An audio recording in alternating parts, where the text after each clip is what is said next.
I spent 4 years building a life with a man who didn't think I deserved respect. I cooked his meals, supported his career, smiled through his mother's passive aggression. And when his best friend's wife publicly humiliated me at a dinner party, I expected him to defend me. Instead, he laughed. Then, 2 days later, he stood in our kitchen and said, "Apologize to her, or I'm filing for divorce." He thought he was giving me an ultimatum. He had no idea he'd just set himself free. My name is Elena. I was 31 when I married Daniel. He was 33, a financial analyst with a good salary, a close-knit group of college friends, and what I thought was a strong sense of loyalty. We met through mutual friends at a barbecue in Austin, and within 6 months, we were inseparable. He was charming, ambitious, and made me feel like I mattered. We got married in a small ceremony, my idea. His family wanted something bigger, but I preferred intimate. Daniel agreed, though I noticed his mother's tight smile in every wedding photo. That should have been my first clue. Our marriage wasn't perfect, but it was comfortable.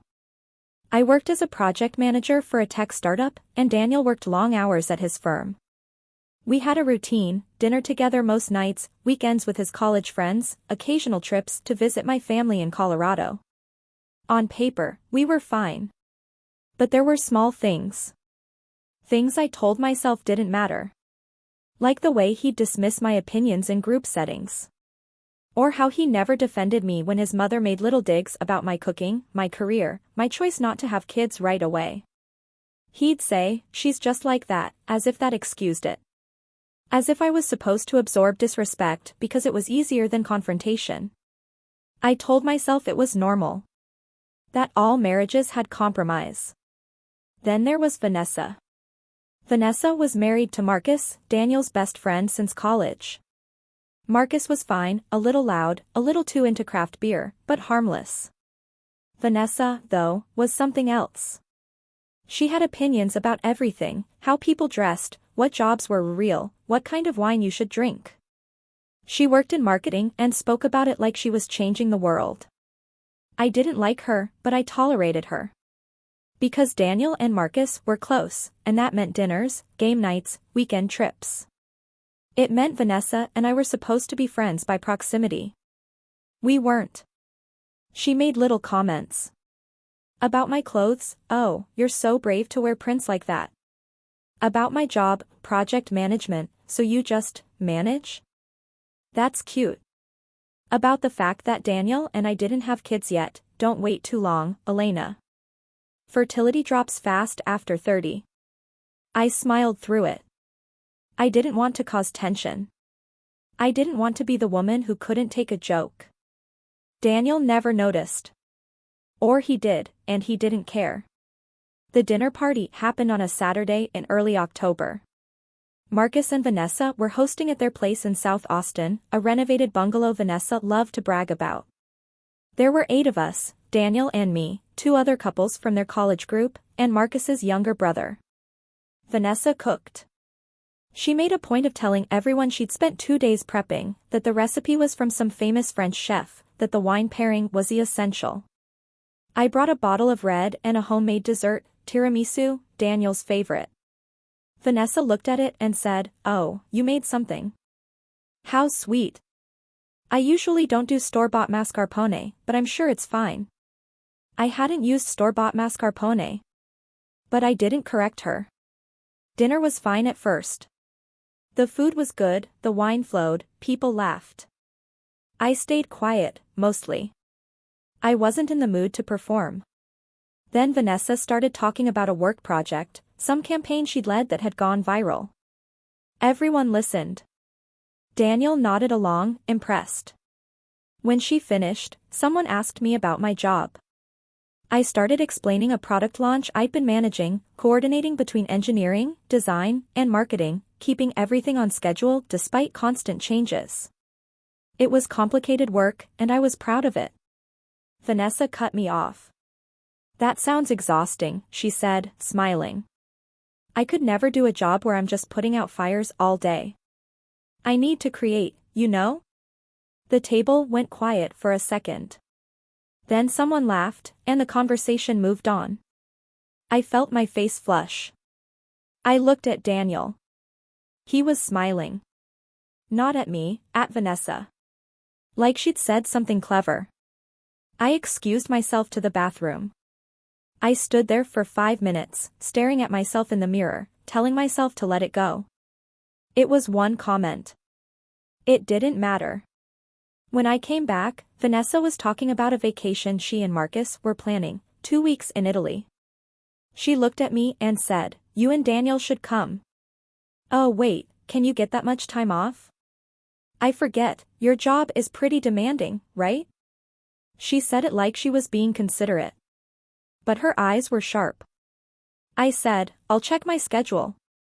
Daniel said, "We'll see. Elena's pretty tied up with work." He didn't say it to defend me. He said it like it was a flaw. The rest of the night blurred. I smiled, drank my wine, helped clear plates. When we got home, I was silent. Daniel noticed. "You okay?" he asked, pulling off his shoes. I said, "Vanessa was rude tonight." He frowned. "What do you mean?" "The comments. About my job. About me." He sighed. "She was joking, Elena. That's just how she is." She wasn't joking. "You're being sensitive." I stared at him. "She insulted me. In front of everyone. And you didn't say anything. Because it wasn't an insult. You're reading into it." I felt something crack inside me. Not break, just crack. A hairline fracture I'd been ignoring for years. I didn't argue. I went to bed. 2 days later, Daniel came home from work with a look on his face I'd never seen before. Not angry. Not sad. Resolute. He set his bag down by the door, loosened his tie, and walked into the kitchen where I was chopping vegetables for dinner. I glanced up, smiled out of habit. He didn't smile back. "We need to talk," he said. I put the knife down. "Okay." He crossed his arms. "Vanessa called me today." My stomach tightened. "About what?" "She said you were cold to her at the dinner party. That you barely spoke to her, and when you did, you had an attitude." I blinked. I had an attitude? That's what she said. And honestly, Elena, I noticed it too. You were distant all night. I felt heat rising in my chest. "Daniel, she insulted me. Multiple times. I told you that." "She didn't insult you. She made a couple of jokes, and you took them personally." "They weren't jokes." "They were. And now she's upset because she thinks you don't like her."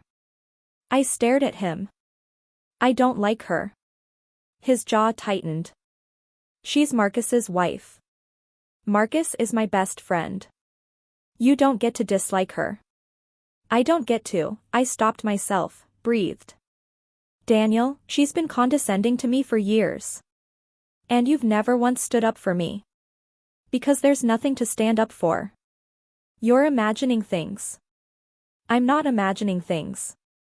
"Then why is she the one upset? Why is Marcus texting me saying his wife feels disrespected?" I felt something cold settle in my chest. "So you believe her?" "I believe that you owe her an apology." I laughed. It came out sharp, bitter. "An apology?" "Yes. For your behavior at the party." "My behavior?" "Elena, I'm serious. This is affecting my friendship with Marcus. Vanessa is hurt, and you need to fix it." I looked at him, really looked at him. At the man I'd married, who was standing in our kitchen, demanding I apologize to a woman who had humiliated me. I said, "No." His eyes narrowed. "Excuse me? I'm not apologizing." He stepped closer. "Yes, you are." "Why?" "Because she's important to me. Because Marcus is important to me. Because this is embarrassing." "Embarrassing for who?" "For me, Elena. My best friend's wife thinks my wife is rude." Do you understand how that looks? I felt the crack widen. And how do I look, Daniel? When she insults my career, my choices, and you sit there smiling? She didn't insult you. You keep saying that. But you weren't listening. You never listen. He exhaled sharply, rubbed his face. I don't have time for this. Then why are we having this conversation? He dropped his hands. Looked at me with something I'd never seen before. Contempt. Apologize to Vanessa, he said slowly. Or I'm filing for divorce. The kitchen went silent. I stared at him. Waiting for him to laugh, to say he was exaggerating, to take it back. He didn't. He meant it. I felt everything stop. My breath, my heartbeat, the world. He just threatened to end our marriage because I wouldn't apologize to his best friend's wife. I said, very quietly, you're serious. Completely. I nodded. Once. Okay. He blinked. Okay. File. His face changed. What? If that's what you want, Daniel, then file. Because I'm not apologizing. He stared at me like I'd spoken a language he didn't understand. Elena. I'm done talking. You can sleep in the guest room tonight. I turned back to the cutting board, picked up the knife, and continued chopping. He stood there for a long moment. Then he left the kitchen. I heard the guest room door close. I kept chopping until my hands stopped shaking. He didn't file. Not that night. Not the next day. Instead, he tried a different approach, silence. He stopped talking to me. Stopped asking about my day, stopped eating the meals I cooked, stopped acknowledging my presence unless absolutely necessary. It was punishment. He thought if he froze me out long enough, I'd crack. I didn't. I went to work, came home, lived my life. I stopped cooking for him. Stopped doing his laundry. Stopped pretending we were fine. A week passed. Then Marcus called him. I heard Daniel on the phone in the living room, his voice low and tense. When he hung up, he came into the bedroom where I was reading. Vanessa wants to meet with you, he said. I didn't look up. No. Elena, she's willing to talk this out. You should at least hear her side. I've heard her side for 4 years. I'm not interested. This is ridiculous. I closed my book. You gave me an ultimatum, Daniel. I made my choice. You don't get to renegotiate now. I didn't mean, he stopped himself. I waited. He didn't finish the sentence. He left the room. 2 weeks after the dinner party, I did something I hadn't done in years. I called my brother. Jake was 4 years older than me, a lawyer in Denver, blunt and protective in the way older brothers are. We'd grown apart after I moved to Austin, my fault, mostly. I'd been so focused on building a life with Daniel that I'd let other relationships fade. He picked up on the second ring. Elena? Everything okay? I hadn't realized how much I missed his voice until I heard it. Not really, I said. He listened. I told him everything, the dinner party, Vanessa's comments, Daniel's ultimatum, the silence. When I finished, he was quiet for a moment. Then he said, "You're not apologizing." No. Good. Because if you do, you'll spend the rest of your life apologizing to people who don't respect you.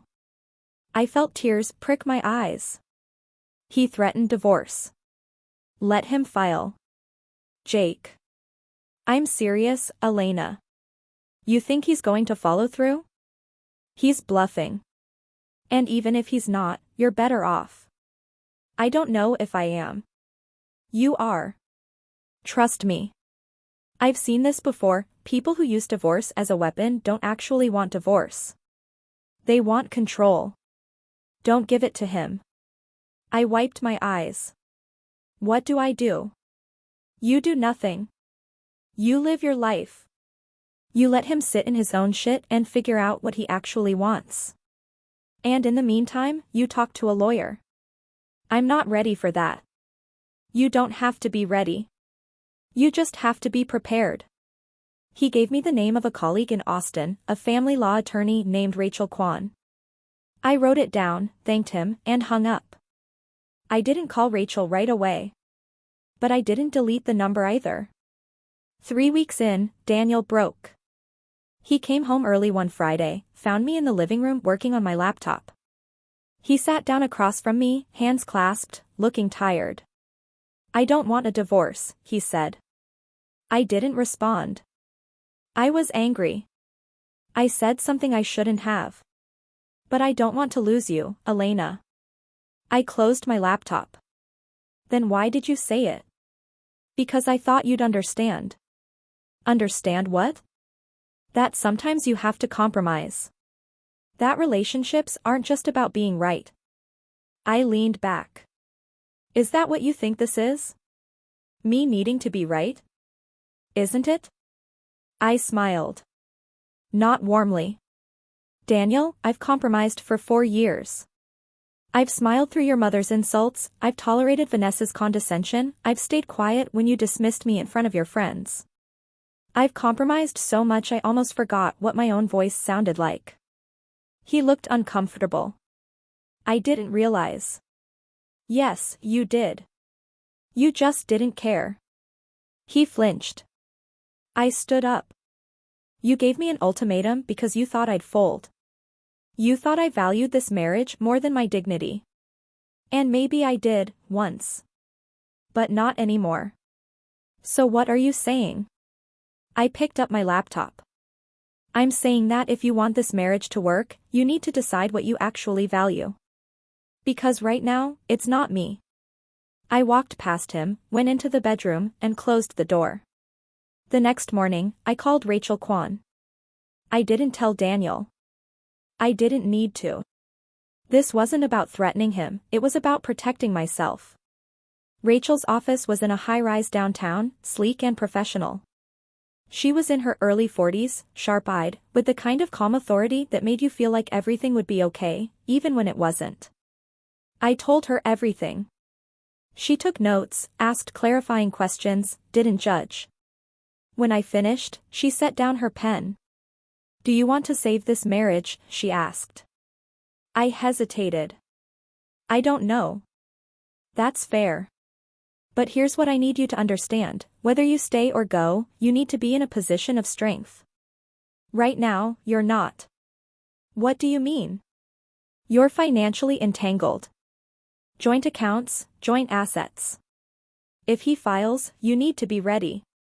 And if you file, you need to know what you're walking into. She outlined the process. Texas was a community property state, everything acquired during the marriage would be split 50-50. That included the house, our savings, his retirement accounts. I had my own career, my own income. I wouldn't be destitute.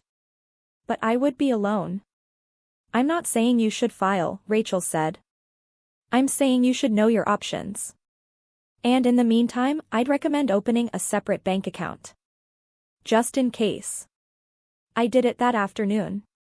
I transferred half of our joint savings into an account in my name only. It felt like a betrayal. It felt like preparation. It felt like both. Daniel noticed the missing money 3 days later. He came home furious, waving his phone. Did you take money out of our account?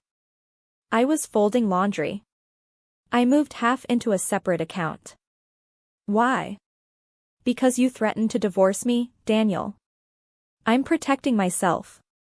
His face went red. That's our money. And I took my half.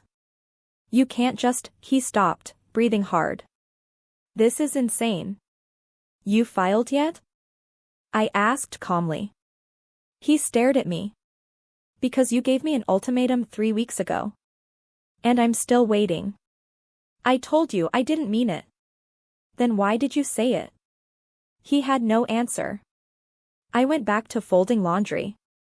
He stood there, helpless and angry, before finally storming off. That weekend, Marcus called. Daniel put it on speaker, whether to include me or to make a point, I wasn't sure. Man, what's going on? Marcus said. Vanessa's still upset. She thinks Elena hates her. Daniel glanced at me. I kept my face neutral. It's complicated, Daniel said. It doesn't have to be. Just have Elena call her, apologize, and we can all move on. I spoke up. I'm not apologizing, Marcus. There was a pause. Elena? You're there? I am. Look, I don't know what happened, but Vanessa's really hurt. She thinks you were rude at the party. I wasn't rude. She was. That's not how she remembers it. I'm sure it's not. Another pause. Then Marcus said, this is affecting our friendship, man. Daniel and I have been boys since college. I don't want some misunderstanding between our wives to mess that up. I felt something cold and final settle in my chest. Daniel's friendship with Marcus mattered more than my dignity. Vanessa's feelings mattered more than mine. I was expected to absorb disrespect so the men could stay comfortable. I stood up. Marcus, I'm going to say this once. Your wife has been condescending to me for years. At the dinner party, she insulted my career in front of everyone. Instead of defending me, Daniel laughed. Then he came home and demanded I apologize to her, or he'd file for divorce. Silence. So no, I'm not apologizing. And if that affects your friendship, that's between you and Daniel. I left the room. Behind me, I heard Marcus say, dude, what the hell? I didn't hear Daniel's response. I didn't care. The shift happened slowly, then all at once. Daniel stopped mentioning Vanessa. Stopped bringing up Marcus. He tried, in small ways, to make things normal again, asking about my day, suggesting we watch a movie together, offering to cook dinner. I was polite. Distant. He noticed. Are you punishing me? He asked one night. I looked up from my book. No. Then what is this? This is me deciding what I'm willing to tolerate. I said I was sorry. You said you didn't mean it. That's not the same thing. He sat down across from me, looking genuinely confused. What do you want from me, Elena? I closed my book. I want you to understand why what you did was wrong. Not because I told you, but because you actually see it. I do see it. Do you? Because 3 weeks ago, you told me to apologize or lose my marriage. You didn't ask my side. You didn't defend me. You took Vanessa's word over mine and then punished me for not falling in line. I was trying to keep the peace. At my expense. He looked away. I didn't think of it like that. I know. That's the problem. A month after the dinner party, Vanessa made a mistake. She posted on social media. It was a long, vague post about toxic people and knowing your worth and cutting out negativity. She didn't name me. She didn't have to. The comments from their mutual friends made it clear. Stay strong, girl. You deserve better. Some people are so ungrateful. I saw it because a coworker sent it to me. She followed Vanessa and recognized the timing. I read it once. Then I blocked Vanessa on every platform. Daniel saw it too. He came home that night looking embarrassed. I talked to Marcus. He's going to ask Vanessa to take it down. Don't bother. Elena. Let her keep it up. Let everyone see exactly who she is. It makes us look bad. It makes her look petty. Anyone with half a brain can see that. He didn't argue. The post stayed up for 2 days before Vanessa deleted it herself. I never found out why. But I had my suspicions. 6 weeks after the ultimatum, Daniel came to me with a proposal. I think we should go to counseling, he said. I was surprised. You want to go to counseling? I don't want to lose you. I studied his face. He looked sincere. tired but sincere. Okay, I said. We started seeing a therapist named Dr. Patel. She was direct, no nonsense, and didn't let either of us off the hook. In our third session, she asked Daniel to describe what happened at the dinner party from my perspective. He struggled. He tried to minimize it, to frame it as a misunderstanding. Dr. Patel stopped him. I'm not asking what you think happened. I'm asking you to describe what Elena experienced. He looked at me. Then back at her. I don't know, he admitted. Then ask her. He did. I told him. I told him what it felt like to be insulted in front of people I was supposed to call friends. To look at him for support and see him laughing instead. To be told I was imagining things, being too sensitive, causing problems. I told him what it felt like to hear him value Marcus's friendship over my dignity. By the end, his eyes were wet. I didn't know, he said quietly. You didn't ask. Dr. Patel let the silence sit. Then she said, Daniel, do you understand why Elena didn't apologize? He nodded slowly. Because she didn't do anything wrong. And I made her feel like she had to choose between her self-respect and our marriage. Yes. He looked at me. I'm sorry, Elena. I'm really sorry. I didn't cry. But I felt something loosen in my chest. I need you to mean it, I said. Not just say it. I do. Then prove it. 2 weeks later, Daniel called Marcus. I didn't listen in, but he told me about it afterward. He told Marcus that Vanessa had been out of line. That I didn't owe her an apology. That their friendship was important, but not at the cost of his marriage. Marcus hadn't taken it well. He said I was choosing you over him, Daniel said. Are you? He looked at me. Yes. It was the first time in 4 years I'd felt like he actually saw me. Marcus and Vanessa distanced themselves after that. There were no more dinner parties, no more group trips. Daniel stayed in touch with Marcus, occasional texts, meeting up for lunch, but it wasn't the same. Vanessa never apologized. I never expected her to. But Daniel stopped expecting me to tolerate her. And that was enough. It's been 8 months since the dinner party. Daniel and I are still in counseling.